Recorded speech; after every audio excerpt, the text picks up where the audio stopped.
history as Crosby serves up a Halloween treat. Кыргыз хоккейчилери 2026 жылы Болгарияда өтө турган дүйнө чемпионатынын 2 дивизионунда өлкө намысын коргойт. Жакында эле Кыргыз курамасы тарыхта 1 жолу дүйнөлүк чемпионаттын 2 дивизионунун Б тайпасына чыкты.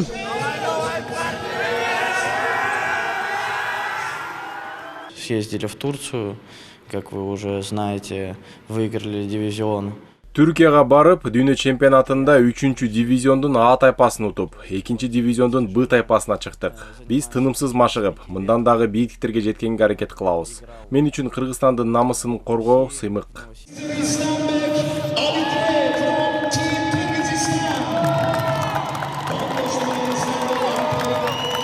Стамбулда өткөн хоккей боюнча дүйнөлүк чемпионатта Исламбек Абдыраев мыкты чабуулчу деп табылган. Ал 10 жашынан тарта хоккей ойнойт. Ийгиликтин артында тартип жана талыкпас эмгек турат дейт.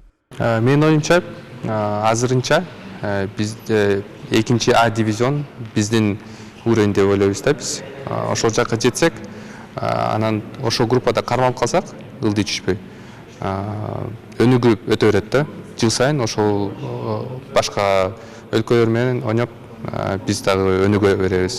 Анан жаштар акырындап келип жатканда алга сразу жакшы болот да. Анткени сразу эле биздей 4 дивизиондон баштабай, алар түз эле 2 А дивизион менен, дивизиондогу командалар менен ойноп өнүгө беришет. Стамбулдагы чемпионатта Кузьма Терентьев мыкты коргоочу, ал эми Мамед Сейфулов эң көп упай топтогон оюнчу аталган. Мыктылыгын көрсөтүп, хоккей боюнча жаңы тарых барагын ачкан спортчулар менен президент жолукту. Өткөн айда Түркиянын Стамбул шаарында өткөн хоккей боюнча дүйнө чемпионатында 3 дивизиондун А тайпасынын жеңүүчүсү болуп, тарыхта 1 жолу 2 дивизиондун Б тайпасына көтөрүлүп олтурасыздар. Силер өз тайпаңардан Түштүк Африка, Люксембург, Босния жана Герцеговина, Түркменстан жана Туркия командаларынын бардыгын жеңип, ишенимдүү түрдө кийинки дивизионго жолдомо алып, кубанып турган кезиңиздер. За счет кропотливой работы в подготовительном периоде, а подготовительный период начался. Даярдык көрүү мезгилиндеги талыкпас эмгектин аркасында чемпион болууга жетиштик. Даярдык 2020 жылы башталган. 5 жыл бою максат коюп, жемиштүү иш алып бардык. Балдардын койгон максаты кылган эмгегинин аркасында келди десем болот. Ошондой эле федерациянын, өлкө президентинин колдоосун дагы белгилей кетүү керек. Анткени материалдык абал дагы мааниге ээ. Хоккей сүйүүчүлөрдүн катары арбып жатат. Бишкекте дүйнө чемпионаты өткөндө трибунада орун жок, билеттер жетпей калды. Бул дагы тынымсыз эмгектин натыйжасы. Учурда Кыргызстанда хоккей тез өнүгүп жаткан жана ийгиликтүү командалык спорттун бири болуп калганын Садыр Жапаров белгиледи. Буга улуттук кураманын кыска мөөнөттө 4 дивизиондон 2 дивизионго көтөрүлгөнү далил боло алат. Бул дагы чек эмес, спортчулар багындыра турган ийгиликтер алдыда. Силерди алдыда мындан да чоң жетишкендиктер күтүп турат. Албетте жалпы журтубуз, айрыкча көрөрмандарыңар келечекте 1 дивизиондогу, топ дивизиондогу оюндарыңарды көргүсү келет. 2026 жылы силер Болгариянын София шаарында өтө турган дүйнө чемпионатынын 2 дивизионунда Кыргызстандын намысын коргойсуңар. Мына ошондо бүткүл өлкө силерге ишеним артат, силерди колдойт, силер үчүн күйүп бышып күйөрмандык кылабыз.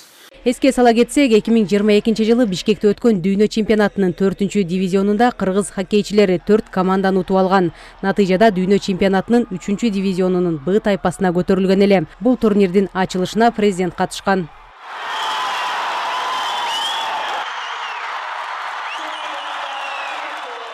Төртүнчү дивизионда биздин улуу урматтуу Садыр Нуркожоевич көзү келип турнирди ачып, ошондо балдарга ишеним артып айтты эле, ушу мен силерге каалайм 3 дивизионго чыккыла, 2 дивизионго чыккыла деп. Мен ойлойм, бүгүн ошо ишеним балдар толук аткарышты депчи. Ар бир дивизионду дүйнөлүк чемпионатты уткан сайын айтканда биздин көрөрмандар да көбөйүп атат, хоккейге ишеним пайда болуп, анан көп ата-энелер азыр хоккейге да балдарын берип атышат да.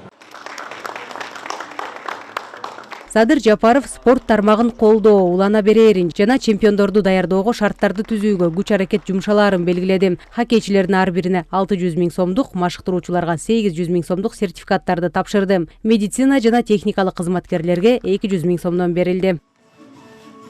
Жазгүл Сейдахматова, Аскар Маратов, ЛТР, Бишкек.